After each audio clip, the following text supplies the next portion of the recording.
In this video, I'll be showing you how to record face and screen on your Mac. It's a very simple method, so if you find this video helpful, be sure to drop a like and subscribe. Now, if you don't know what OBS is, it's basically a free software where you can record your screen as well as your audio for completely free. So what you want to do is firstly head on over to Safari. From here, just type in OBS. Now it's going to go over to obsproject.com. That's basically where you want to be. This is their logo. Now you want to scroll down and you want to download it for Mac OS. And once you download it, just install it. And then once you do, it's going to look something like this. So just go ahead and open it up. Then what you want to do is you want to make a scene. You can name it whatever you want. Then you want to go over to sources. You want to press the plus icon.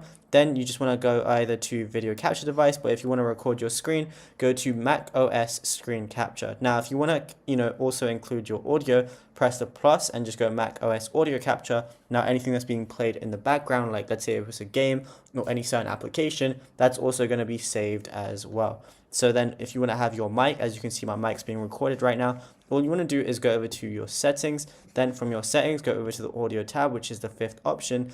And then just make sure that your mic auxiliary audio is, whatever you need it to be. So mine's default, which is just, the MacBook itself. And then that's it. You'll be good to go.